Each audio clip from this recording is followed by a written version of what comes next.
Hello everyone, and welcome to this video, which is part of a series in which I'll be offering an abridged look back at some video games that were either funny, or I felt were underappreciated, or were just terrible.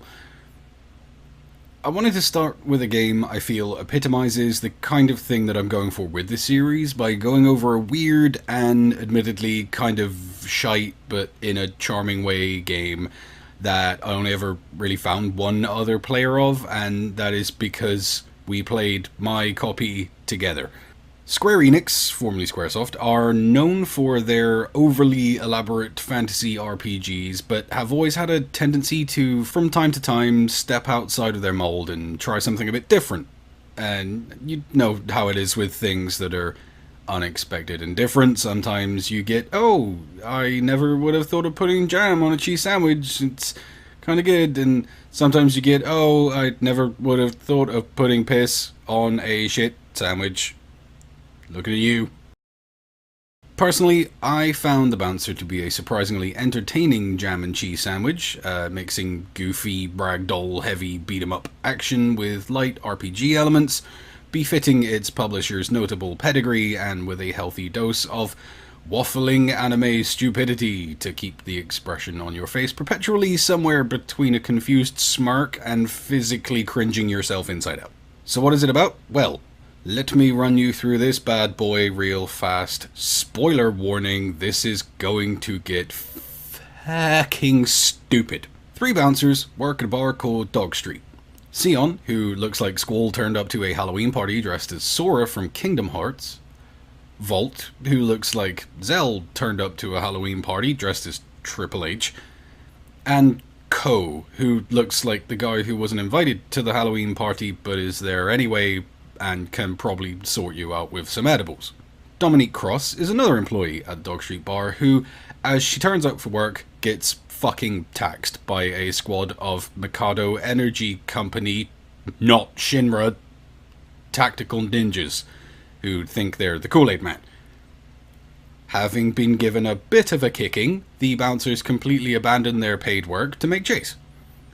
They head to a train station because they hear from an unnamed source that there is a train carrying rocket fuel headed for the Mikado building.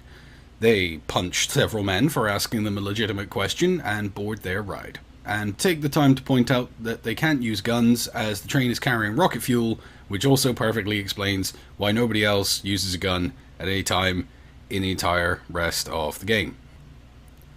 Unfortunately, they are discovered and forced to defend themselves from yet more blameless security guards. Atop the train is Echidna, Eddie Gordo's cousin, who works part-time as a stripper.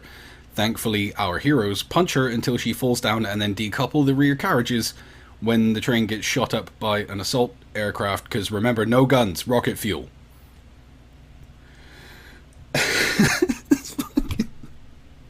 Now I'm reading it, it's like, oh god, what the fuck.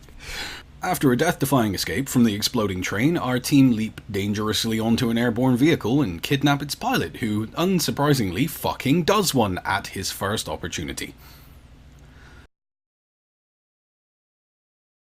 Volt attempts to pilot the runaway machine, but as piloting high-tech hovercraft requires more qualification than is good at punching people, he properly fucks it.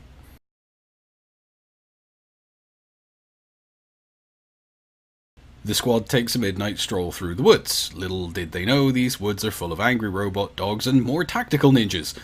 It's here that our brave delinquents face off once again with Mugetsu, the captain of the weird tactical ninjas, who is very much entirely insane as fucking absolute balls.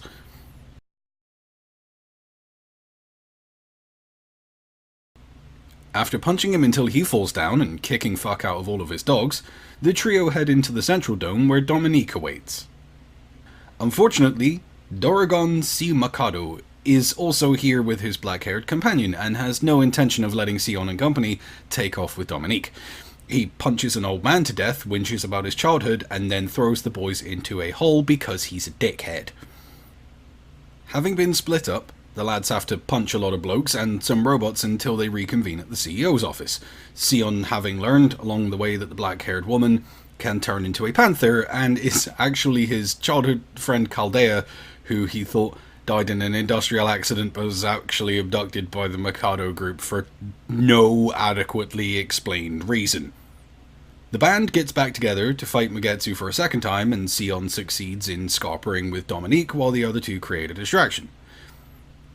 Sion and Dominique battle their way down 17 fucking billion floors of a rocket launch tower full of angry power loaders, shite iRobots, and Johnny Fives. Upon reaching the bottom, Sion is reunited with his crew in time to fight Emo Terminator with Ivy from Soul Calibur's sword for an arm. They defeat it using all their combined strength, only to find out there's actually fucking loads of the bastards, and all looks pretty fucked until Dominique, who it turns out is a robot as well, connects with a satellite, flips out the absolute fucking shitballs.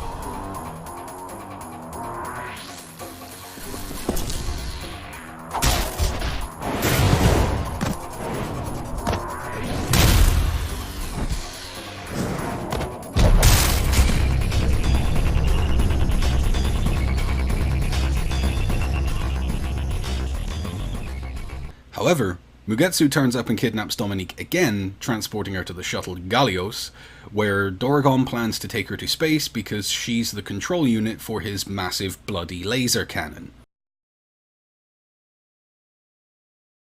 After another punch-up with Echidna and some even angrier goth power loaders, the boys hijack another flying platform, and under the cover of an attack by anti-Mikado military agency, which it turns out Ko is a part of, they give chase to the Gallios.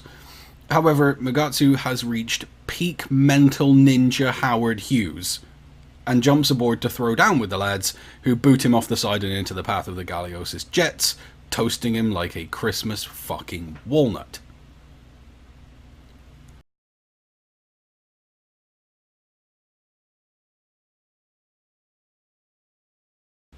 Aboard the Gallios, the crew are stopped in their tracks by Kade, who is, well, sad because Doragon doesn't have any mates, which proves to be somewhat unrequited when he skewers her to death with a pointy chain.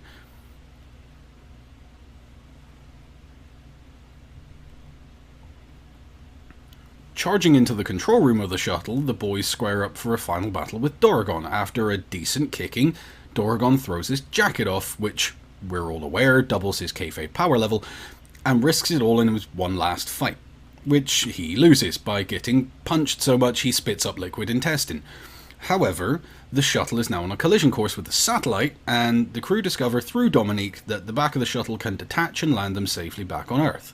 So, they make the well-informed decision to fucking do one. The shuttle hits the satellite, the whole arrangement explodes to fuck, and Doragon dies in space because he deserves to for being a gigantic prick. Each bouncer has their own little ending scene wrapping up their personal arc, and there is a bonus final stage for Sion where he remembers his late master's teaching about strength and friendship in the quest for the One Piece whatever. Roll credits. On completion, you have the option to do a New Game Plus and unlock the remaining skills and stat upgrades. You can also unlock a 4-player versus battle mode and a wave-based survival mode featuring most of the characters in the game as playable punch vendors, which I got a surprising amount out of. And that's it. That's The Bouncer. A game about dressing up, silly, and punching people. Is it an objectively good game? No. It's like someone dumped Streets of Rage in a vat of anime juice. Do I like it? Yes, I bloody do, and am not going to apologise. The story is daft as piss, but the gameplay is quick and satisfying, and it doesn't outstay its welcome due to being easily completable in about 2 hours for each story run. But, more than that, I think it stands as a testament to a time when companies were more willing to take chances on weird new IPs, and weren't so prone to bloated development costs and overlong time frames. It's also credited with a few innovations, most notably the use of lighting, bloom, and depth of field effects to create a smoother and more cinematic visual presentation. And the ragdoll physics, which allowed enemies to be juggled in midair with certain moves and combos, and also launched into other enemies, causing additional damage to all of them. Both of these systems did get widely adopted later and were expanded upon by many subsequent critically acclaimed titles, the most commonly cited being Devil May Cry. Due to not really being a commercial success, it's Not super widely available, but you can find copies of the game floating around, ranging in price from like a combo meal to a restaurant dinner for three. But there's also the option of